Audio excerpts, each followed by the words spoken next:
All right, good evening, everybody.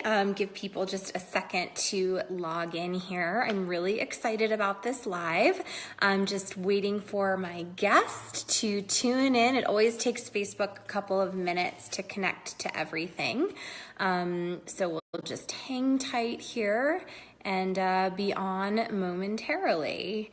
So, okay, I'm gonna add Elijah and give it just a moment. Looks like people are logging in.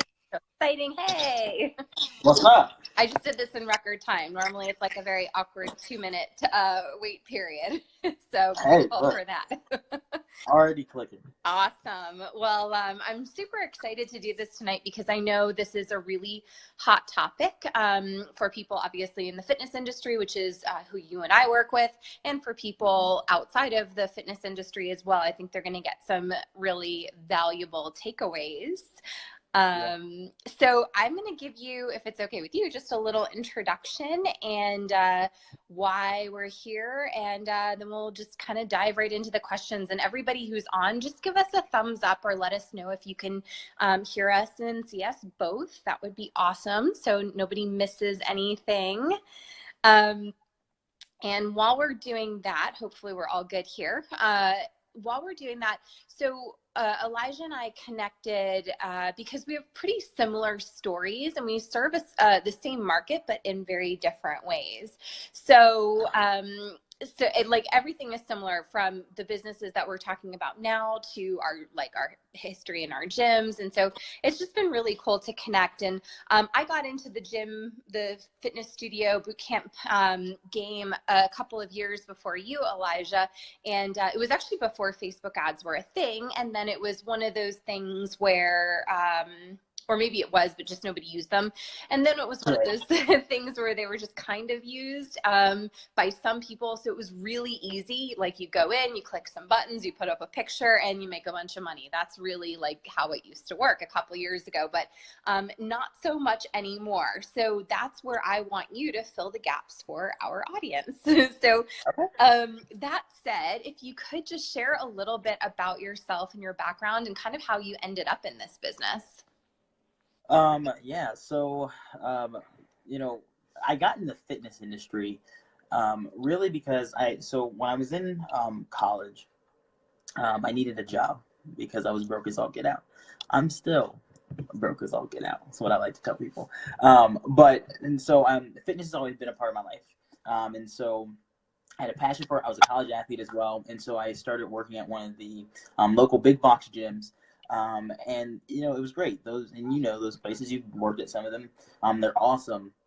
But the entrepreneur in me, because I had been an entrepreneur since I was a very little kid, this wasn't my first business I was starting, just said we can do something different. And so that took me into creating my own fitness business, which was like great because you're like, yeah, I'm an entrepreneur. I get to build a business, which I love doing. But then you realize, hey, if I'm actually going to do this, and make real money, I need to bring people in the door. And that is like, for all fit pros, and really it's like the hardest thing to do. It's something you don't really think about right off the bat when you're like, hey, I'm going to go chase this dream or whatever. And so I, first of all, exhausted every marketing technique there is. I think I started off originally and I messaged every single person on my Facebook friends list and every single person I was connected with on LinkedIn. It was like, hey, open a business and da da da da. But then, like you said, this is in 2015, beginning of 2015. And then I started doing Facebook ads, right? And Facebook ads at 2015, it was really still an early point where you could make a lot of money on Facebook ads if you knew what you were doing, which I did not. And so I ended up wasting about $40,000 over the course of that year just playing and tinkering with Facebook ads. But after that, I really started to understand how to market on the platform, how it works, just what winning campaigns look like, and was able to take that knowledge, the hard knock life, if you will, and turn that into a pretty successful, system that I had built in 2016, which allowed me to double the revenue that we did in 2015 And then, I mean, continue learning, right? In 2017, we were able to triple what we did the year before. And so it's been a really good thing for us, Facebook has. And really, it just came down to just understanding how to market on the platform, how to use it effectively. Awesome. That's a very impressive story that you were able to double revenue kind of year over year. And it sounds like from what we've talked about before and from now that Facebook was really the primary method that you used to do that. Yeah. Yeah, absolutely. After 2015, I stopped using any other paid traffic source other than Facebook. Yep, absolutely. Yeah. And, a lot of the times I hear people say, well, my market, they're like my clients, they're just not really on Facebook. Well, they are, right? There's over 10 billion people on Facebook and over 1 billion people using it every single day. So would you agree that most people's markets are on Facebook? Yeah, absolutely. I hear people say that a lot, and it's really surprising to me because, like you're saying, statistically, Facebook is the largest platform ever that we've ever seen that to have the most users on it. And so everyone's on there. It started out as just college students, but it's everyone from, high school students all the way up to, your grandma, your great grandma, like 80s-year-olds on there. And so, yeah, everyone is on there. And so it's just about can you speak to them or not, really, is the difference. Because I don't think that just because people aren't responding and taking the action you want means they're not on there. It means you're doing something wrong. Right. Yeah, I totally agree. And James is asking, what are you marketing? So I'm not sure which layer of this we're talking about, but Elijah has been talking about how he was able to kind of double his revenue in his fitness business in his training studio year over year. And now this is actually something else that he's doing professionally, is helping other fitness business owners with Facebook ads. But like I said in the beginning, I really think that some of the things we're going to go through are going to be helpful, whether people are selling, skincare or nutrition products, fitness training, anything, right? So, yeah. When did you decide to actually make a business out of running ads and teaching people how to market on Facebook? So it was probably a little bit early, probably May-ish of 2017 is when I was like, hey, this can be something. Like, I think it's when I realized, hey, I'm having a lot of fun with this, is what it turned into me first because for me, that's a big thing. If I'm going to go start any type of business, it has to be something that I enjoy personally. Mm-hmm. And so I'm like, man, I'm having a lot of fun with this. Like, I just tinkering on our own and like helping other people. I was like, I could just do this all day. I was like, well, people will pay for this. And so, was really starting to make connections and, give value where I could to start to grasp a foothold in the market, if you will. And so it was early then, and then a little bit later, towards the end of the summer, August, September, right, when it really started to kind of grow and blow up for me, if you will. And it's just kind of continued to snowball from there. Yeah, that's very exciting. And so I guess, what are some of the common frustrations that you hear from people around Facebook ads, or maybe some of the myths that people kind of buy into? I think the number one myth that I hear from people is just, and we talked about earlier, is that Facebook ads don't work, mm-hmm. which is, it's just like, it boggles my mind to hear someone say that, because this is my belief, and I'm willing to argue with anyone about this, that if one person, right, we're all just humans, right? No matter how much of a rock star we think someone is, or how great or intelligent they are, we're all just humans. We've all just, maybe someone's figured something out a little bit quicker than you. So if one person can do it, everyone else can too. So if it's working for somebody, it can work for you too. You just need to figure out how to make it work for you. So to me, that's the number one thing I think is here, is that, oh man, it just doesn't work. Or another big one I hear from, especially in my industry, is that, oh, well, that won't work. Like, my market is too crowded of a market, which, again, I don't really know what that means. A crowded market, to me, that means there's a lot of people that can be serviced. So that's a good thing, right? I live in a crowded market too, and that's more opportunity. So just because there's a crowded market doesn't mean anything. It's actually a little bit better for us. Awesome. Yeah. I've heard all of those things as well. So, so that's good to know. So you would argue that, it sounds like it's really the quality of what you're doing and having the right messaging and having the right targeting that gets you the results. Doesn't really matter, about anything else. Yeah, absolutely. And I'm a big proponent of making everything simple. I like to oversimplify and then we can add details in. And so the basis of it, the core of marketing in general, it doesn't matter what platform I'm on, right, is if you have a need or a pain, right, that you need solved and I have a solution for it, well, then you're going to want to hear what I have to say, or you're going to be, willing to at least listen or try out or purchase, whatever I'm offering, because it's something that you need, or you're trying to be removed from. So, like I said, if I have that and I know, all right, I know who specifically I'm trying to target and what their specific pain is, and I have a solution for them, then, there's a market for it. So, yeah. Yeah, I think that's great. And one of the things, actually forgot to post it in the description here, I can add it later, but one of the things that I put in your bio that we talked about was, you were talking about putting kind of the human side and the authenticity back into ads. So can you talk about why that's important? Yeah, so we're all guilty of this. I'm sure I speak for myself, obviously.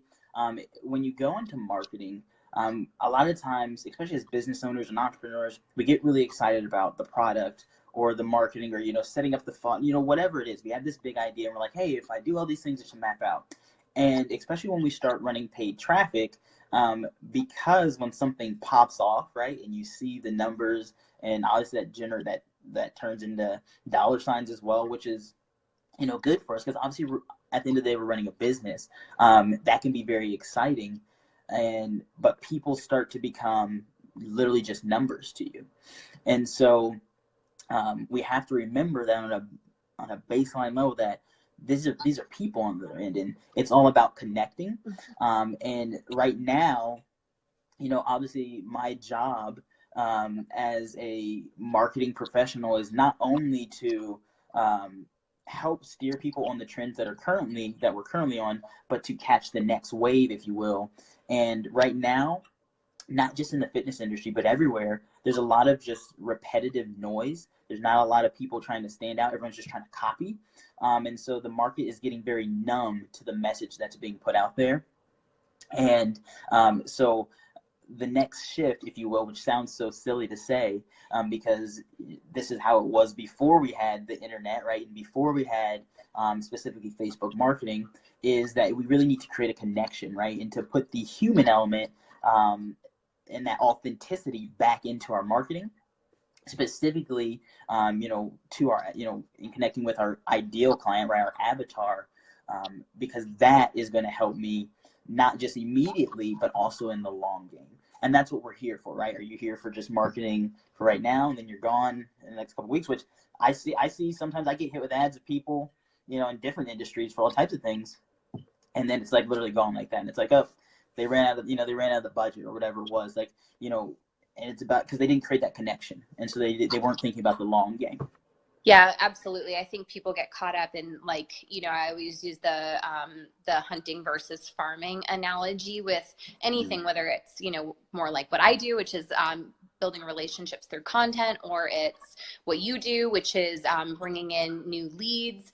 I really am a big proponent of playing the long game always, no matter what, because that's what's going to take you the furthest.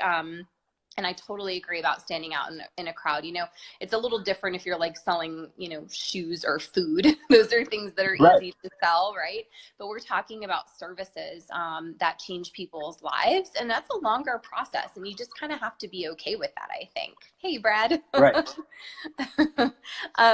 My man. Yeah. So what do you think that people need to know before they start running ads on Facebook?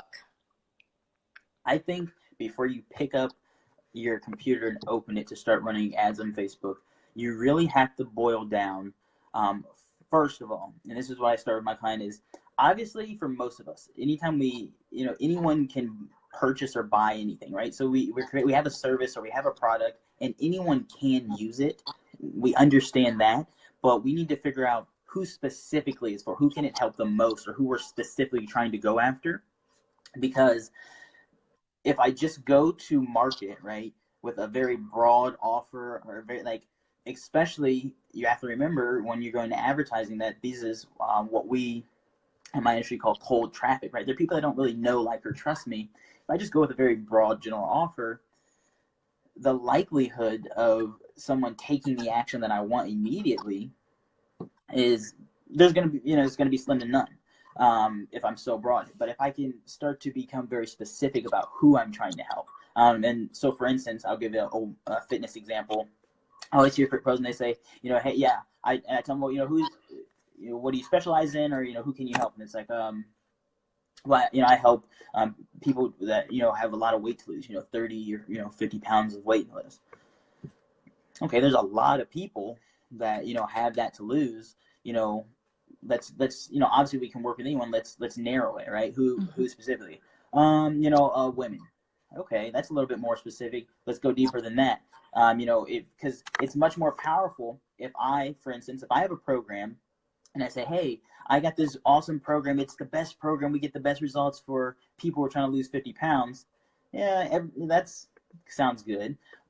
How much more powerful is if I say, hey, I have this new program that helps stay-at-home moms, lose 30 to 50 pounds, right? Not only does that get the ideal client I'm, trying to go after to raise their hand, which is what marketing is all about, right? Is especially when I'm going to a cold audience, is getting my prospect, my ideal client, to raise their hand and say, oh, that's me. Not only does it get them to do that, now I can be very specific about the pains they're going through, right? I mean, I'm not just saying, hey, are you overweight, you're tired and sluggish. I can talk about, the specific pains, what their day looks like. We can go into that and how my solution can fit into their lifestyle. And now that becomes a no-brainer decision instead of just like, another option or another program, just like anything else, right? It doesn't stand out. I put a quote out, and it's actually a piece of a quote from Seth Godin earlier on my Facebook that said, I don't remember the exact quote now, but it said that basically in a busy market, not standing out is basically the same as being invisible in the market, right? And so if I'm just trying to just be very general or just blend in, I'm pretty much invisible, right? If you just imagine like walking into a store, like the pet store, and there's this tank full of goldfish and all of them are just orange, like, how are you going to define one? Where there's a purple one there, you're like, hey, that one, that's something that catches my attention. So yeah. And in you saying all of that, there are two things to me that really stand out. The first is that I think we, as either fitness professionals or whatever you do, you need to get really clear on who you want to serve, on who you can best serve, right? I would be terrible coaching athletes. That's like of no interest to me. Right. However, I have been really good at coaching women who have 25 to 75 pounds to lose. And so we need to understand who is aligned with us that we want to serve. And in the beginning, you end up kind of taking anybody and everybody because you have bills to pay. But getting really clear on who you serve allows you to do something else. And that is that it allows you to, I always have told, for all the years I've been doing business coaching for fitness pros, I've always told clients the best marketing you can do is taking the language that you hear from your clients, from your prospects, the conversations you overhear on the gym floor, and using that language so that you can speak to people, whether it's in Facebook ads or in conversation at a networking group, as if you're in their head. So you can speak to people if like I've had so many people respond to some of the things that I've written saying, like, are you in the bathroom with me? Like, how do you know what I'm thinking? How do you know what I'm going through? And I think that is the best marketing, and that's super effective when you can put that type of language into a paid ad. Right. No, that's so true. Yeah, I mean, I agree so much, because a lot of times, again, we get in our own heads, right? Like, you become an expert or knowledgeable about something, and you learn all the ins and outs, and you get these certain terms, and it makes sense to you and maybe your buddy next to you, but it's not how, your avatar, your potential client relates, right? You have to speak in their language. You're so right.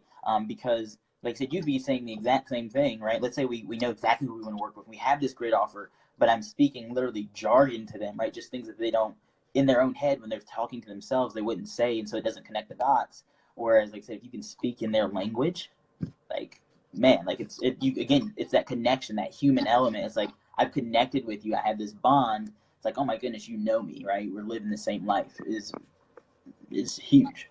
Yeah, and it's all features versus benefits, right? I think I think I've noticed, particularly in certain type of environments and coaching CrossFit gym owners, which I love CrossFit, so it's no insult to owners, but and I used to get into this trap too, because I'm associated with the Strong First community, and we talk about what brand kettlebells I have, and like nobody cares, right? So nobody cares about your equipment, nobody cares about your floors, nobody cares about those things. They care about how what you're going to do is going to solve their problems and change their life. So I think considering that when you write copy is massively important.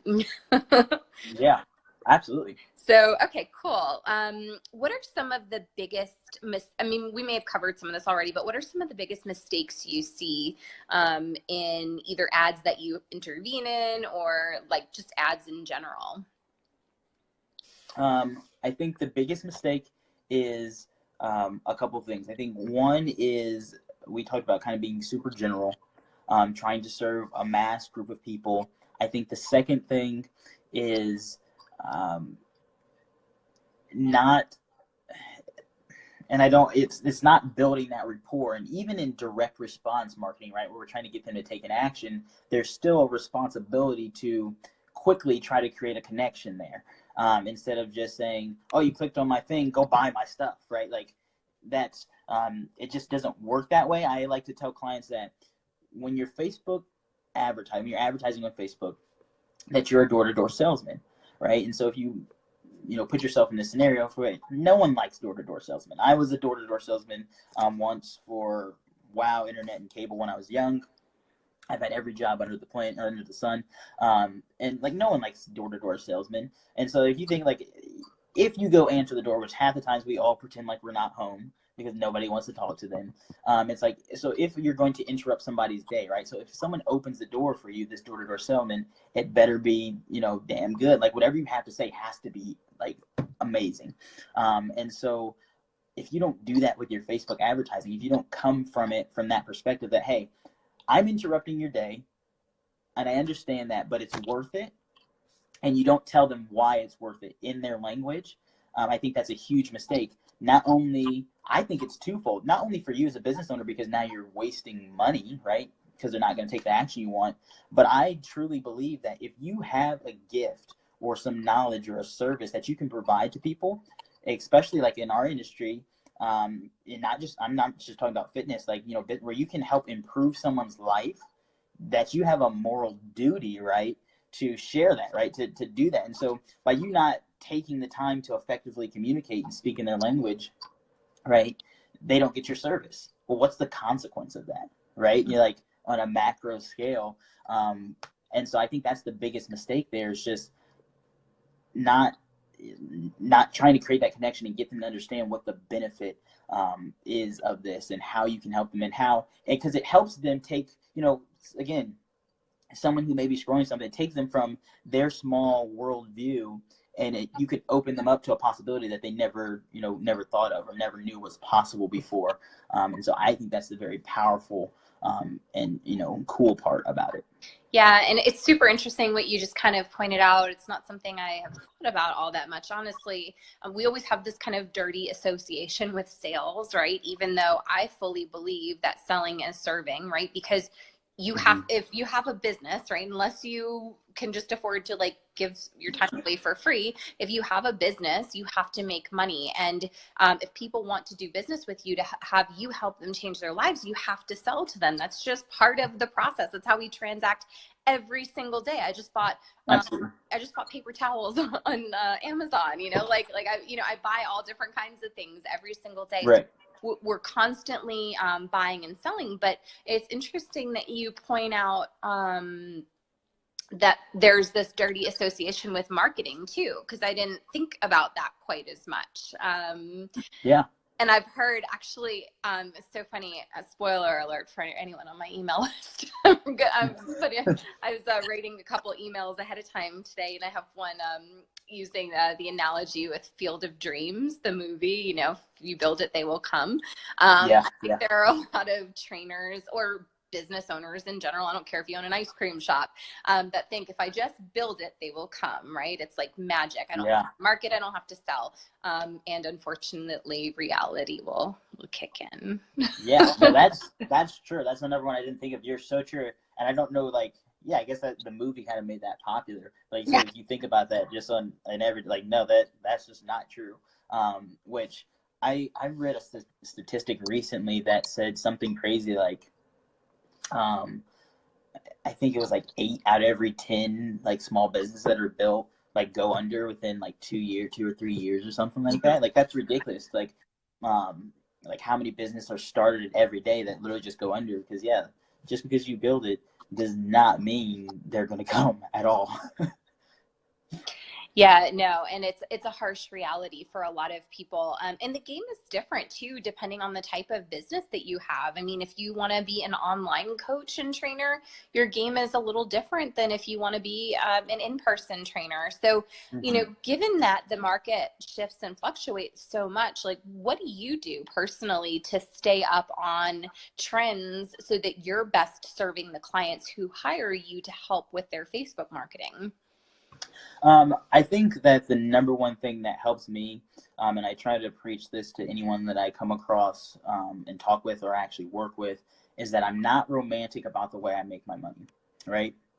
And so what I mean about that is that, for instance, right now, absolutely, Facebook is the number one advertising platform that you should be on. It's the most cost effective. It has the most data. It has the most users, the most eyeballs, right?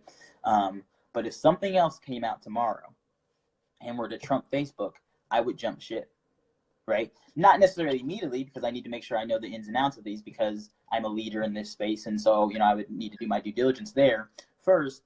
But some people get so attached to a way of selling something or a platform. And I always try to get people to understand that Facebook is a tool, right? It's a screwdriver. Like, you know, it's not the end all be all for me. It's just a tool in you know, a toolbox of many tools that, I may need it for a lot of my jobs right now. And so I think that that's something I can get really caught up on and that helps me. And like I said, even within Facebook itself, right? And so it's like, because Facebook's always adding and changing things, is that it's like, you can't be like, oh, you know, I'm only going to do it this way. I'm only going to do, because back in the day, you know, you could what's now called like boosting a post, right? You know, or an engagement campaign. Like you used to just be able to throw a couple dollars, boost a post, and like get sales. And it's like, right, like and that's even then. Like there's still so many, not just fitness business owners in all industries that are just romantic on that. It's like, oh, Facebook doesn't work anymore. I used to be able to, you know, boost this post, and not like, well, you just got romantic about the way that used to work. It's changed now. And so for me, one of the things I look to do is just every time something new comes out is to explore that thoroughly, and to, you know, test it, you know, with, obviously for me, a lot of times that means, you know, with my hard-earned money for myself and my business, because can't go start spending clients' money that way, you know, off the bat if you're not aware of those things. But like I said, just understanding and having an open mind.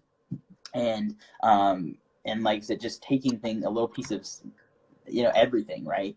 You know, not just online space, but other industries, you know, you know, person to person, so all just types of industries in general, and trying to incorporate all of that in here, and, you know, to find out what's best. Yeah, I think that's awesome. And I mean, that's certainly a big credit to you that you are testing it in your own business as well. You know, and I tend to do something similar. I talk a lot about like Facebook algorithm changes and what to post and what not to post and when to post and all that stuff.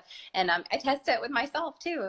That's how I kind of figure things out. And then I can share my my findings as well. And it's, you know, when you look at Facebook ads back in the day, 2013, 14, 15, it was so complicated. And now when people log in and they see the ads manager, as I have personally done, and they close it because it is like, am I in math class? Right. Yeah. What is this? What language are we speaking here? So, so I think there's a really powerful thing in outsourcing if you have the budget for it. So, would you recommend that people who do have, obviously not someone who's not earning any money yet, unless they have just a big startup fund or something, I don't know.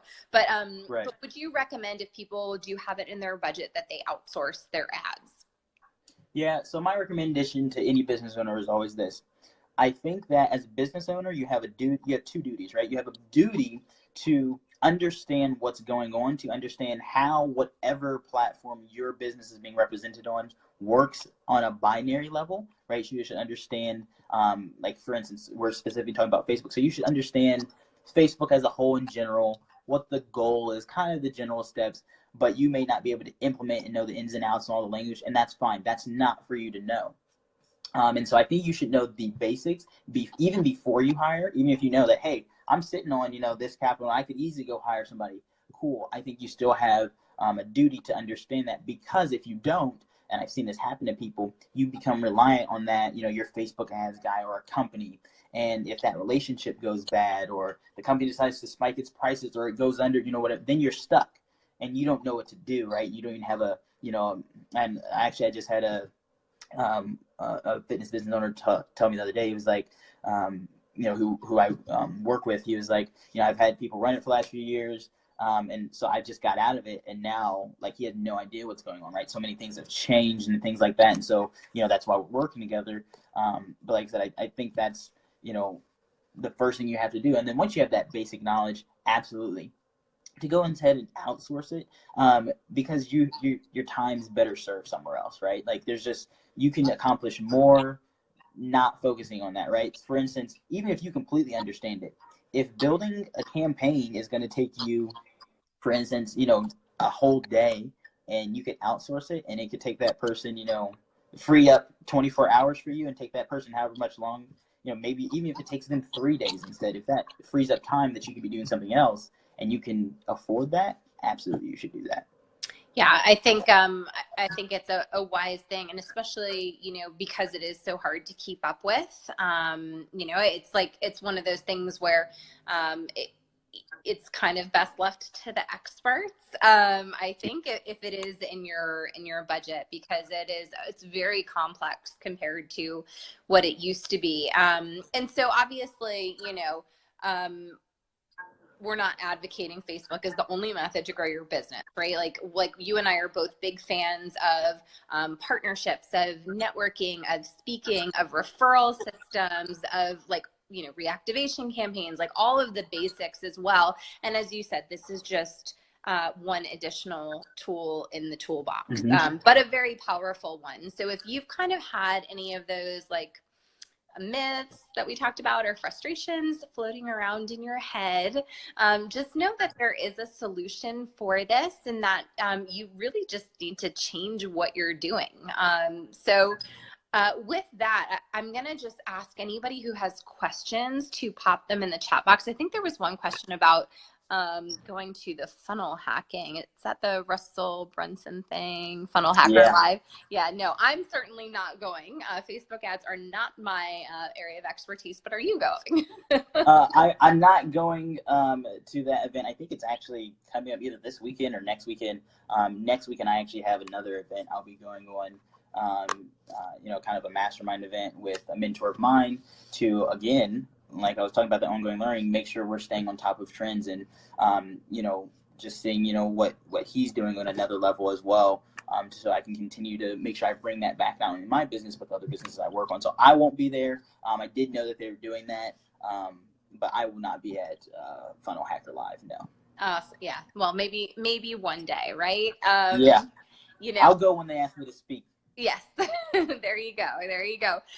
Well, if anybody, again, has questions, just throw them in the comments there and we'll answer them. But where can people find more information about what you do? I'm an open book. I love having conversations with this stuff and helping strategize with people anyway. So I think the best way is to just connect with me on Facebook. Obviously, this is my personal profile. I'm tagging here. Send me a friend request. Send me a message. And I'd love to connect with you and find out. Maybe I don't even need to plug you in anything. Maybe we just need to have a conversation. Awesome. I'm down to have a conversation with you. And like I said, that doesn't just go for the fitness industry. I've done a lot of consulting work with a lot of other industries, real estate. I have one coming up in the future with a pretty well-known international, which I just found. I thought it was just a international learning center brand. So Facebook ads and the way you go about them, the concept doesn't really change industry to industry, right? And so we can definitely talk. So yeah, I think the best way is just to connect with me on Facebook. I'm on LinkedIn as well. And like I said, send me a message and we'll chat it up. Awesome. And if anyone's confused, you can reach out to me and I'll connect the two of you. So, well, great. Was there anything else you wanted to share? I don't see any questions.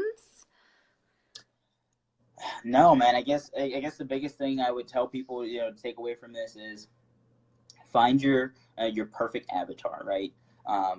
That you want to serve.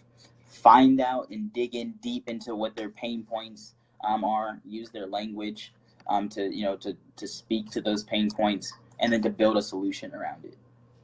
And that if you can do that and you just continue to build a solution around it, I always tell, and this is the little nugget that I tell people, my clients sometimes, that a lot of times when I jump into people's campaigns or things, or even some of my own where I feel like, oh man, this didn't perform the way I say, it's the offer, stupid, right?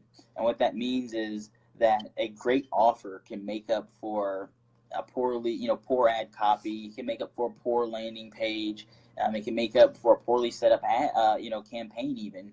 And so if you really start to put together, like I say, if you really start thinking about the pains and put together a real solution that just provides value,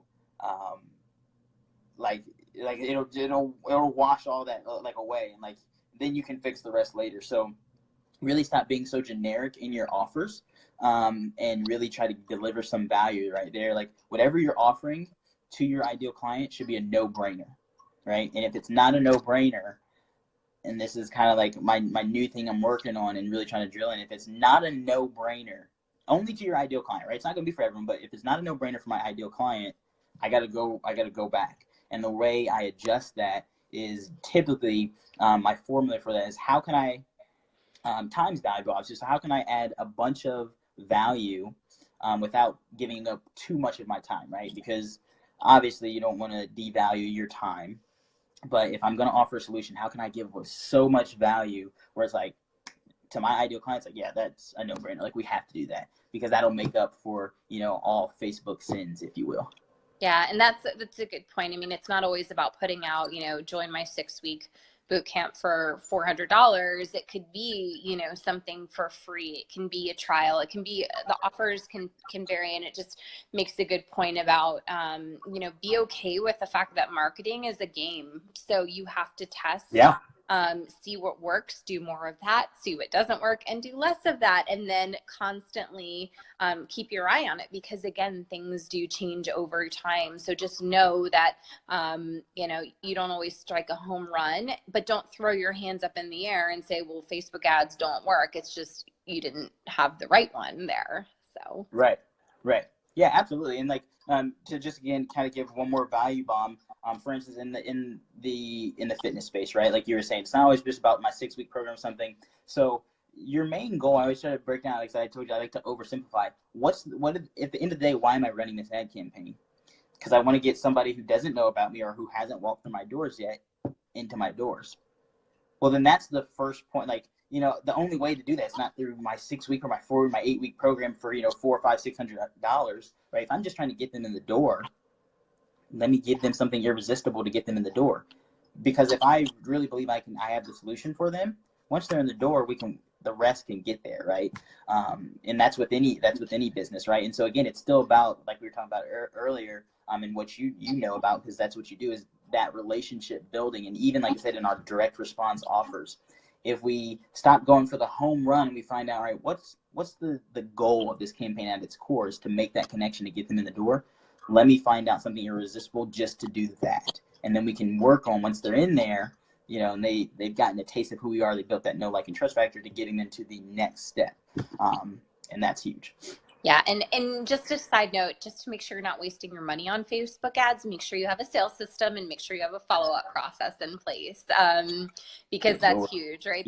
There's no point in just driving leads into your system if you don't have a way to convert them or to at least follow up with them over the long run. So that's kind of my last 2 cents as well.